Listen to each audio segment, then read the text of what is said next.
প্রয়োজনীয় জিনিসগুলো যদি নোংরা হয়ে থাকে তাহলে কিন্তু দেখতে একদমই ভালো লাগে না। 10 বছরের পুরাতন ময়লাও যদি থাকে, এই একটা জিনিস দিয়ে আপনার প্রেসার কুকার ঝকঝকে করতে পারেন। আমাদের দৈনন্দিন জীবনে এই রকম জিনিস ব্যবহার করে না, খুবই কম মানুষ আছে, কিন্তু এর মধ্যে এত নোংরা আবর্জনা যে থাকে সেটা কিভাবে ক্লিন করতে হয় আমরা অনেকেই জানি না। আজকের ভিডিওটা হবে খুবই গুরুত্বপূর্ণ। এক পিস লেবু দিয়ে যদি এই রকম তাওয়া ঝকঝকে পরিষ্কার করে নেওয়া যায় তাহলে তো আর কিছু দরকারই পড়ে না। পেঁয়াজের খোসা দিয়ে যদি আপনি ঘরোয়া চুলে যত্ন করতে পারেন তাহলে কেন পেঁয়াজের খোসাগুলো ফেলে দিবেন? আসসালামু আলাইকুম এভরিওয়ান, সবাই কেমন আছেন? আশা করি অনেক ভালো আছেন। আমি একটা টিপসের ভিডিও শেয়ার করেছিলাম, আমার দর্শকরা এত বেশি পছন্দ করবে সেটা আমি বুঝতেই পারি না। আপনাদের কথা মাথায় রেখেই আমি 9টা টিপস আজকে সাজিয়েছি, অনেক ভালো এবং অনেক বেশি উপকারে আসবে। টিপস নাম্বার 1, প্রথমেই আমি বানিয়ে নিচ্ছি একটা ক্লিনজার। এখানে দিয়ে দিয়েছি লিকুইড ডিশওয়াশ, এরপর ভিনেগার, তারপর দিয়েছি খাবার সোডা। খাবার সোডা ব্যবহার করলে আপনার ক্লিনজারের অনেক বেশি কাজ করে। তারপর দিয়ে দিলাম নর্মাল পানি। পানিটা দিয়ে খুব ভালো মতো আমি গুলিয়ে নিয়েছি।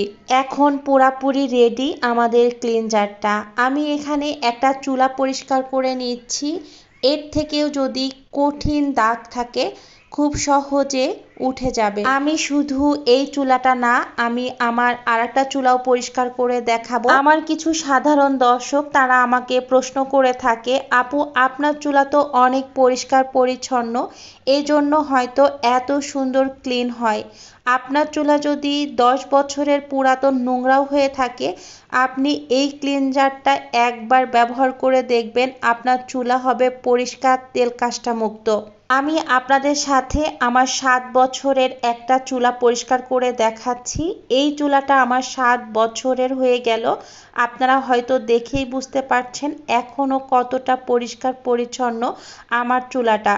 আমি ঠিক এই প্রসেসিংটাই ব্যবহার করি, যার কারণে আমার এই চুলাটা এখনও পরিষ্কার পরিচ্ছন্ন আছে। নতুন চুলা কেনার পরে প্রথম থেকেই যদি আপনি আমার এই টিপসটা ফলো করে থাকেন তাহলে আপনার চুলা কখনোই ময়লা, তেল কাষ্টা এবং দাগের আস্তরণ পড়বে না।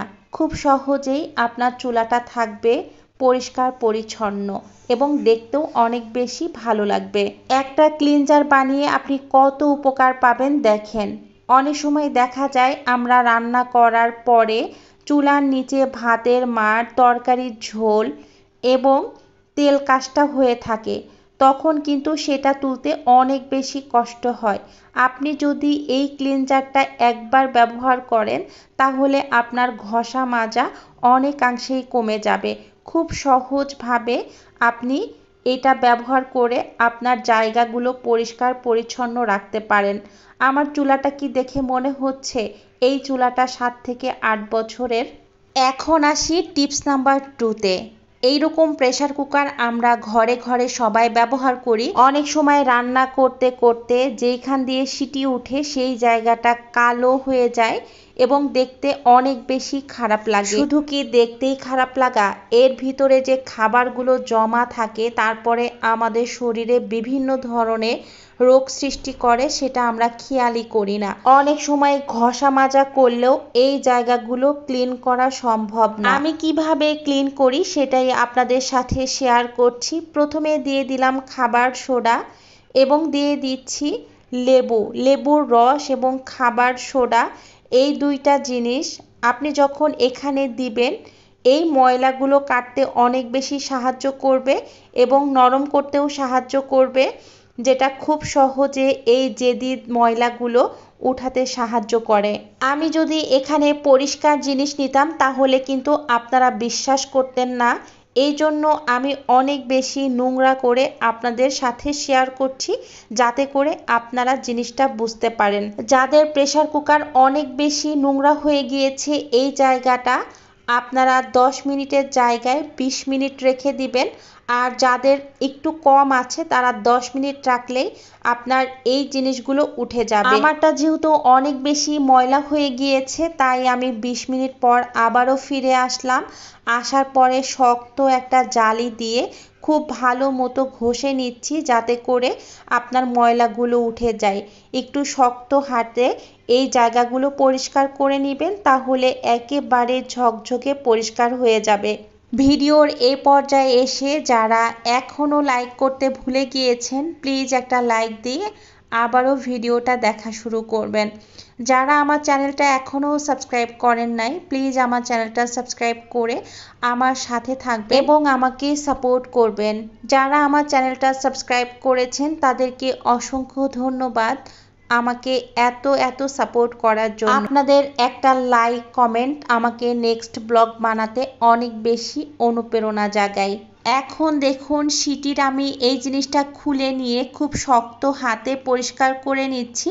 খুব ভালো মতো কিন্তু সময় নিয়ে পরিষ্কার করতে হবে, তাহলে খুব ঝকঝকে পরিষ্কার হয়ে যাবে। আর ঢাকনার ওই নিচের জায়গাটা যেটা কালো দেখছেন এটা কিন্তু আমার এই প্রেসার কুকারটা 10 বছরের, তাই জন্য রান্না করতে করতে অনেকটা কালো হয়ে গিয়েছে, যার জন্য একটু সময় নিয়ে পরিষ্কার করলে পরিষ্কার হয়ে যাবে। এখন আপনাদের আমি ধুয়ে দেখাচ্ছি আমার এই প্রেসার কুকারের ঢাকনা এবং সিটিটা কত নোংরা ছিল। এখন দেখুন কতটা ঝকঝকে পরিষ্কার হয়ে গিয়েছে। আমার প্রেসার কুকারের বয়স যেহেতু 10 বছর, 10 বছরে যদি এরকম পরিষ্কার থাকে আর আপনাদের নতুন প্রেসার কুকার পরিষ্কার করলে কতটা পরিষ্কার ঝকঝকে থাকে তাহলে নিজেরাই চিন্তা করবেন। এখন আসি টিপস নাম্বার 3-তে। এখানেও আমি একটা ক্লিনজার বানাবো, সেই ক্লিনজারটা কি কাজে ব্যবহার করব সেটাও দেখাচ্ছি। প্রথমে আমি পানি নিয়ে এখানে পানিটা গরম করে নিয়েছি, তার মধ্যে দিয়ে দিলাম ডিশওয়াশ। আমাদের এমন একটা ঘর নাই যে ঘরে আমরা এই জিনিসগুলো ব্যবহার করি না, যেমন ছুরি কাঁচি সব কিছুই কিন্তু আমাদের ব্যবহার করতে হয়। এই ব্যবহার করার ফলে কিন্তু আমরা এগুলো খুব ভালো মতো ক্লিন করি না, অনেক সময় ধুয়ে রেখে দিই, কিন্তু এর ভিতরে যে কত পরিমাণ তেল এবং জীবাণু জমা থাকে যেটা আমরা চিন্তাও করি না। যার জন্য আমি এখানে ডিশওয়াশ দিয়ে পানিটা ফুটিয়ে নিয়ে আমি এই জিনিসগুলো এখন ফুটান্ত পানির মধ্যে গরম করব। এরকম ডাল ঘুটনি, মাছ কাটা কাঁচি, ছুরি এবং ব্রাশে তো অনেক সময় অনেক বেশি তেল জমা থাকে। এটা যদি আপনি গরম পানি বা ডিশওয়াশ দিয়ে পরিষ্কার না করেন তাহলে কিন্তু তেল জমা থাকতে থাকতে এখানে কিন্তু অনেক ধরনের ব্যাকটেরিয়া এবং জীবাণু জমা থাকবে, যেটা অনেক দিন হয়ে গেলে আপনার পেটে সমস্যা করতে পারে। প্রতি সপ্তাহে একবার ক্লিন করবেন। এখন আসি টিপস নাম্বার 4। এই এক ডিশওয়াশ দিয়ে আমরা কত কাজ করে নিতে পারছি। প্রতিদিন থালা বাসন ধুইতে ধুইতে আমাদের তেল কাস্টা এবং ব্যাকটেরিয়া জমা হয়। এরকম ডিশওয়াশ দিয়ে কিন্তু আমরা পরিষ্কার করে নিলে অনেক ভালো পরিষ্কার হবে এবং স্বাস্থ্যের জন্য অনেক বেশি ভালো কাজ করবে। এখন আসি ওই একই ডিশওয়াশ দিয়ে আমি আমার নুসনিটা পরিষ্কার করে নিচ্ছি। আমি এই ডিশওয়াশটা যদি ফেলে দিই তাহলে কিন্তু আমার অনেকটা টাকায় লস হয়ে যাবে, এই জন্য আমি নুসনিগুলো পরিষ্কার করে নিলাম। এখন আসি টিপস নাম্বার 5-এ। এইরকম তাওয়া প্রতিটা ঘরে ঘরে আছে আর আমাদের প্রতিদিন এটা ব্যবহার করতে হয় রুটি ভাজার কাজে, ডিম পোচ করার কাজে। অনেক সময় দেখা যায় এই রকম ভাজতে ভাজতে চারো সাইড দিয়ে অনেক বেশি তেল কাস্টা জমা হয় এবং এইটা কেমন খসখসা ধারালো হয়ে যায়, যার কারণে কোনো কিছুই ঠিকমতো করা যায় না আর দেখতেও ভালো লাগে না। আমি যেভাবে করছি আপনারাও ধাপে ধাপে সেভাবেই করার চেষ্টা করবেন। প্রথমে আমি খাবার সোডা দিয়ে দিলাম, তার মধ্যে দিয়ে দিচ্ছি লেবুর রস, এরপর দিয়ে দিলাম ভিনেগার, লেবুর রস এবং খাবার সোডা। আপনি এই তিনটা যদি ব্যবহার করতে পারেন তাহলে এই জায়গাগুলো হয়ে যাবে নরম এবং কাজ করবে একদম ম্যাজিকের মতো। আপনার ঘরে যদি ভিনেগার না থাকে তাহলে লেবু এবং খাবার সোডা এই দুইটা জিনিস দিয়েও কিন্তু করে নিতে পারেন। পানিটা এই কারণেই দিয়ে দিয়েছি, সোডা, ভিনেগার এবং লেবুর রস এই তিনটা জিনিস যখন ফুটবে তাওয়ার ময়লাগুলো খুব নরম হয়ে আসবে এবং ম্যাজিকের মতো খুব সহজেই ময়লাগুলো ঘষা দেবার সাথে সাথে উঠে যাবে। এখন দেখুন আমি এই লেবুর খোসাটা দিয়ে চারো সাইড দিয়ে এই পানি টেনে টেনে পানিগুলো শুকিয়ে নিলাম। এখন আর একটু জাল দিয়ে খুব ভালো মতো চার সাইড দিয়ে মাখিয়ে নিচ্ছি। এই পর্যায়ে এসে চুলাটা বন্ধ করে একেবারে আমি সিঙ্কের মধ্যে চলে গেলাম। এখানে অল্প পরিমাণ ডিশওয়াশ দিয়ে একটা জালি দিয়ে শক্ত হাতে পরিষ্কার করে নিচ্ছি। যত ভালো শক্ত হাতে পরিষ্কার করতে পারেন ততটাই আপনার এই জেদি ময়লা দাগ উঠে যাবে। আমি এই যে খুব ভালো মতো পরিষ্কার করে নিচ্ছি। এখন হাতলটাও পরিষ্কার করে নিচ্ছি। অনেক সময় তেল কাস্টা হয়ে থাকে আর দেখতেও ভালো লাগে না, এই জন্য খুব ভালো করে পরিষ্কার করে নিচ্ছি। নন স্টিকের তাওয়াগুলো একটা সময় দেখবেন উপর দিয়ে একদম পরলের মতো পড়ে যায়, চাইলেও কিন্তু খুব সহজে উঠানো যায় না। প্রথম থেকে যদি আপনারা এটা ব্যবহার করেন তাহলে একেবারে আপনার নন স্টিকের কড়াইও থাকবে ঝকঝকে পরিষ্কার। একটু ঘষে মেজে নিলাম, এরপর ঠান্ডা পানি দিয়ে আমি পরিষ্কার করে নিচ্ছি। এইবার দেখুন কড়াইটা কত সুন্দর পরিষ্কার হয়ে গিয়েছে। এই যে দেখুন অনেক বেশি কিন্তু ময়লা ছিল, এখন উপরে যে তেল কাস্টাগুলো ছিল সবই উঠে গিয়েছে এবং ফ্রেশ হয়ে গিয়েছে। এখন দেখবেন এটাতে যে কোনো কিছু করতেই ভালো লাগবে। টিপস নাম্বার 6, আমাদের বাসায় এই ধরনের পেঁয়াজগুলো অনেক সময় আনা হয়, দেখা যায় একটু নষ্ট টাইপের থাকে, সেগুলো নিয়ে আসলে যখন খোসাগুলো এড়াতে থাকি তখন কিন্তু অনেকটাই ভালো খোসাগুলো উঠে যায় পেঁয়াজের চোষার সাথে সাথে।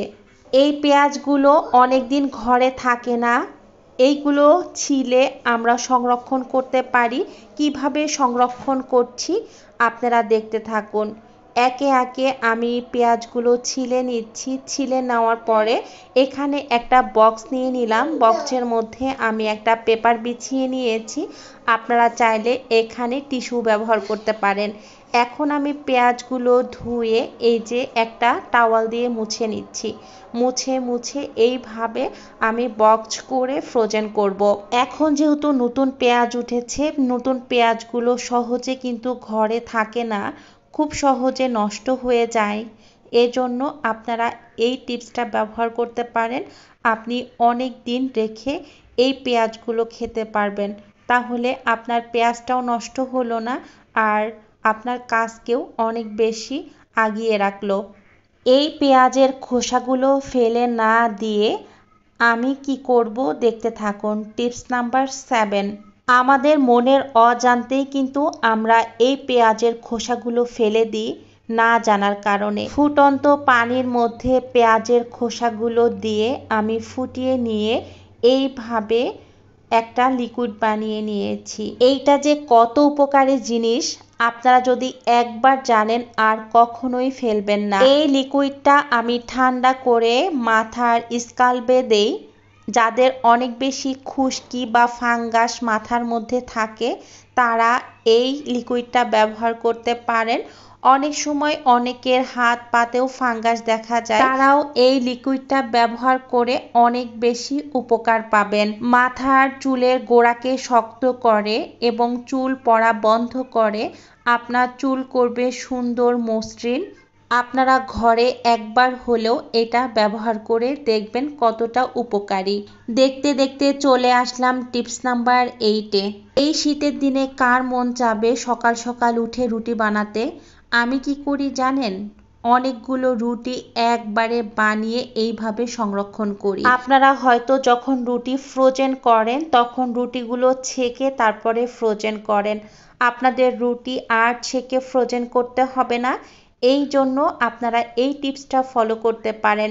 একটু মোটা পলিথিনগুলো নিয়ে তারপর একে একে একটা একটা করে পলিথিন দিবেন আর একটা একটা করে রুটি রেখে এইভাবে ডিপে রেখে দিবেন অথবা নর্মাল ফ্রিজে।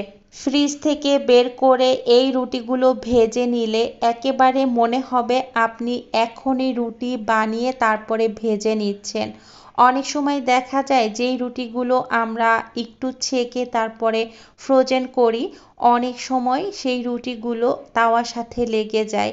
এইভাবে রাখলে আপনার রুটিগুলো তাওয়ার সাথে লাগবে না, খুব সুন্দরভাবে উঠে আসবে। আমি এরকম একটা বক্সের মধ্যে রুটিগুলো ফ্রোজেন করব। আপনারাও এরকম এয়ারটাইট বক্সের মধ্যে রুটিগুলো রাখার চেষ্টা করবেন। এখন আসি আমার লাস্ট টিপস নাম্বার 9। এখানে আমি একটা মগ নিয়ে নিলাম। এখন আমি দিয়ে দিচ্ছি 1 কাপের মতো লাইজল, অথবা আপনার ঘরে যদি ডেটল থাকে ডেটলটাও ব্যবহার করতে পারেন। এখানে আমি 1 কাপ পরিমাণ পানি দিয়ে এখানে একটা ক্লিনজার বানিয়ে নিলাম। এইটা কি কাজে ব্যবহার করব সেটাই বলি। অনেক সময় আমরা কিচেন পরিষ্কার করার সময় কিন্তু নর্মাল পানি দিয়েই ব্যবহার করি, তখন দেখা যায় মাছি, মশা, ছোট ছোট পোকা এইগুলো চারদিক দিয়ে ঘোরাফেরা করে এবং আপনার কিচেনে অনেক বেশি গন্ধ ছুটে যায়। আপনারা চাইলে বেশি করে বানিয়ে এই ক্লিনজারটা বোতলে সংরক্ষণ করতে পারেন। আপনার কিচেনটা থাকবে পরিষ্কার পরিচ্ছন্ন। আজ এ পর্যন্তই। আল্লাহ হাফেজ। আসসালামু আলাইকুম।